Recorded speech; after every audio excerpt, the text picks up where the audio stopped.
Et c'est l'édito politique. Bonjour Philippe, et on revient sur le procès de Nicolas Sarkozy. Oui, Philippe Bilger, avec alors un réquisitoire qui a été assez fort, 4 ans de prison réclamés, dont 2 fermes, et puis l'avocate de Nicolas Sarkozy qui a plaidé, elle, la relaxe. On sera fixé donc, et l'ancien chef de l'État le 1er mars.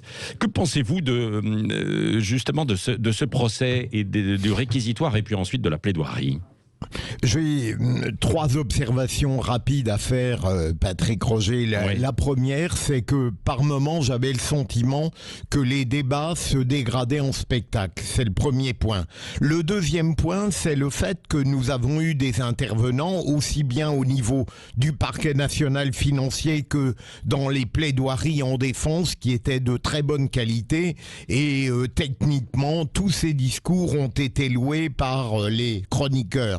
Troisième élément, ce qui m'intéresse dans ce procès et qui ressemble à beaucoup d'autres sur ce plan, c'est de voir qu'il y a une mince nuance entre le comportement innocent et amical et éventuellement le comportement transgressif, puisque c'était cela la base de l'argumentation des prévenus, c'était de dire que on incriminait ce qui était uniquement des attitudes amicales de leur part.